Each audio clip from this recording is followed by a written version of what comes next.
Assalamualaikum warahmatullahi wabarakatuh. Di video kali ini kita akan bercerita ranjang kosong. Pada sore menjelang malam, tepatnya saat azan maghrib berkumandang, aku mengalami kecelakaan sepeda motor di sebuah jalan raya yang memang ramai. Motorku rusak berat. Aku mengalami patah tulang di kaki kiri karena menghantam bahu jalan dengan keras. Sebelum kecelakaan, aku memang melaju dengan kecepatan tinggi. Karena hilang konsentrasi, aku hampir menabrak seorang penyeberang jalan. Aku memang berhasil menghindar, tapi aku hilang kendali dengan motor yang masih melaju dengan kecepatan tinggi, sampai akhirnya menabrak pembatas jalan dan membuatku terpental. Aku mendapat perawatan intensif dari para dokter. Singkat cerita, malam itu aku dirawat di rumah sakit terdekat. Kakiku sudah diperban dan dipasang gip. Aku saat itu masih sadar karena memang tak ada luka serius kecuali kakiku. Aku ditempatkan di sebuah ruangan yang sepi. Hanya ada beberapa pasien yang mendiami ruangan ini. Dan disinilah aku mulai merasakan hal-hal aneh. "Bagas, bapak sama ibu pulang dulu ya. Nanti pagi-pagi kita balik ke sini lagi kok," ucap ayahku. Aku yang masih berbaring mengangguk dan mengiyakan ucapannya. "Aku gak lama-lama kan di sini?" tanya aku. Gak akan lama kok," jawab ayah yang kemudian berjalan meninggalkanku. Aku menempati ranjang di ujung kiri ruangan, tapi di sampingku masih ada satu ranjang lagi yang kosong yang merupakan ranjang paling dekat dengan dinding. Ranjangku dan ranjang kosong itu dibatasi oleh sebuah tirai yang dapat dibuka apabila digeser. Sementara pasien lainnya berada di seberang ranjangku. Jadi singkatnya, aku sendiri berada di barisan ini. Aku memutuskan untuk istirahat malam ini karena memang sudah letih rasanya. Aku coba pejamkan mata dan berusaha tidur, tapi aku tidak bisa langsung tidur. Aku raih ponselku yang diletakkan ayah di meja. Aku juga mengambil botol minum sambil menunggu kantuk datang. Tanganku bergerak berselancar di dunia maya. Tak lupa juga aku mengabarkan pada teman-teman di tempat kerja perihal keadaanku sekarang. Namun tak ada satupun jawaban. Maklum, karena memang sudah larut malam. Saat sedang asik main ponsel, aku mendengar suara gerakan seseorang dari arah samping. Ya, dari arah ranjang kosong itu. Aneh sekali. Karena pada saat aku datang, aku lihat ranjang itu memang kosong. Dan apabila ada anggota keluarga pasien lain yang tidur di sana, seharusnya aku mendengar suara tirai dibuka. Aku berusaha mengabaikan, mungkin suara itu dari arah lain. Aku salah dengar, walau sebenarnya aku sedikit takut juga. Setelah beberapa saat bermain ponsel, aku menaruh kembali ponselku dan hendak tidur. Saat sedang memejamkan mata, tiba-tiba terdengar suara jelas dari arah ranjang kosong tadi. Suara perempuan. "Mas, kakinya kenapa?" tanya suara itu. Aku kembali membuka mata, pelan-pelan menoleh ke arah samping. Perasaanku campur aduk. Jantungku berdebar keras. Entah apa yang ada di balik tirai pembatas itu. Bagaimana bisa ada orang yang bicara di sana, menyapa aku pula. Aku memberanikan diri, lantas aku balik bertanya, "Ada orang?" "Ada," jawab suara itu. Karena penasaran, segera aku menarik tirai hingga terbuka.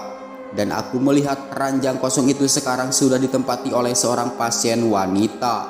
Umurnya sekitar 25 tahun, lengkap dengan baju pasien dan juga selang infus. Dia menatapku sambil tersenyum. Aku semakin bingung karena sejak tadi tak ada orang yang datang apalagi menempati ranjang itu. "Loh mbak, kapan datangnya?" tanya aku bingung. "Saya udah 2 hari di sini mas." Wanita itu menjawab dengan nada bingung juga. "Ah, Tadi saya datang masih kosong kok, balasku.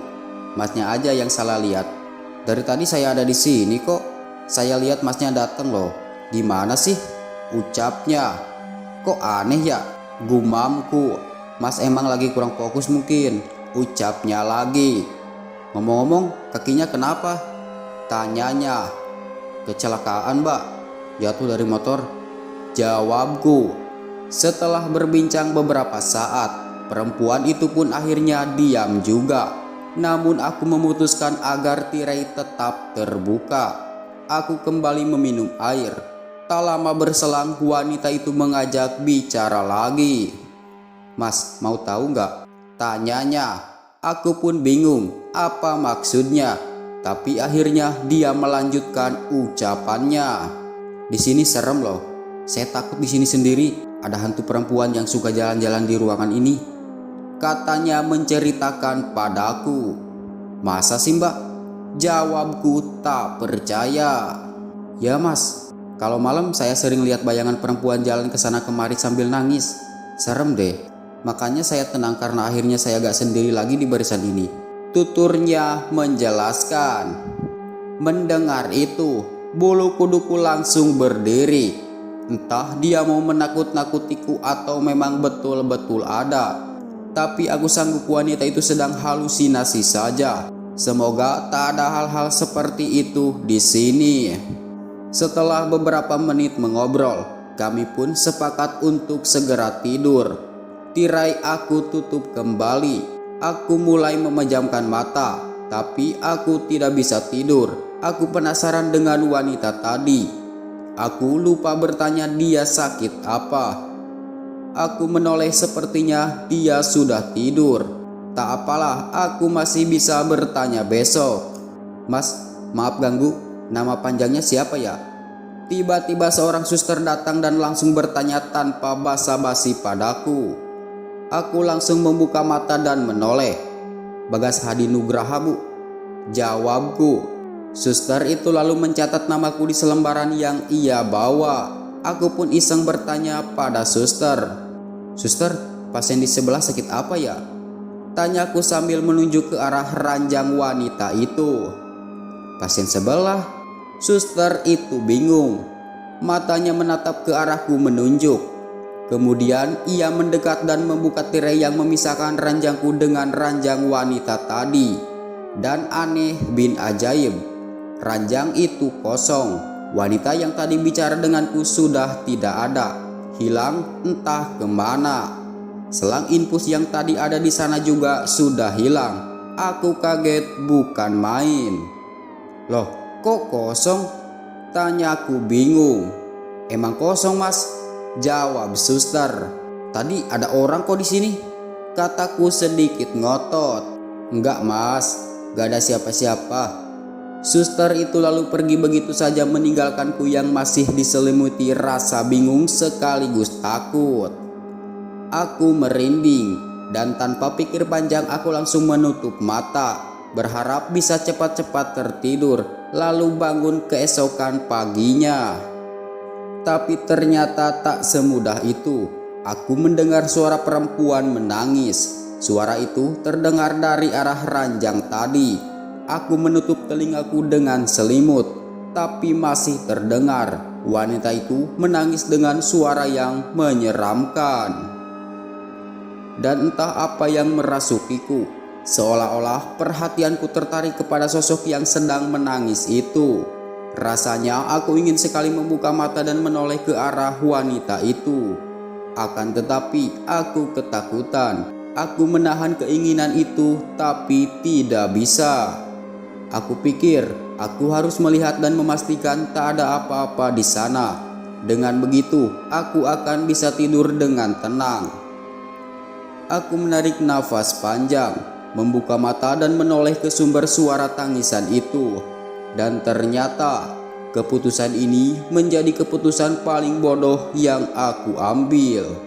Aku melihat dengan jelas. Perempuan tadi sedang duduk di atas ranjangnya dengan posisi membelakangiku. Rambutnya berantakan tak karuan, bajunya lusuh dan kotor. Tatapanku terpaku pada sosok itu. Aku tak bisa berkata apa-apa, bahkan berdoa pun tidak bisa. Sosok itu masih menangis. Tak lama kemudian, sosok perempuan itu memutar kepalanya. Ya, kepalanya berputar 360 derajat menghadapku. Wajahnya sangat menyeramkan, putih pucat dan mulutnya robek sangat lebar hingga mencapai telinga. Matanya putih semua. Sosok itu tersenyum ke arahku dengan posisi kepala berputar seperti itu. Lalu terdengar suara keluar dari mulutnya yang berkata, "Hehehehe, udah tahu ya." Aku memalingkan wajah ke samping. Sosok itu pindah mengikuti arah mataku. Aku memalingkan wajah ke depan. Dia menggantung di langit-langit. Kemanapun aku menoleh, dia selalu mengikuti. Aku coba memejamkan mata, namun wajah menyeramkan sosok itu malah terbayang semakin jelas. Tertawa terbahak-bahak dengan darah yang keluar dari mulutnya. Seketika aku tak tahan lagi. Aku pingsan saat itu juga, tak sanggup menatap sosok menyeramkan seperti itu. Aku bersyukur karena Tuhan sengaja membuatku pingsan, sehingga aku bisa terbebas dari gangguan itu. Oke teman-teman, sampai di sini dulu untuk cerita kali ini. Sampai berjumpa di video selanjutnya. Wassalamualaikum warahmatullahi wabarakatuh.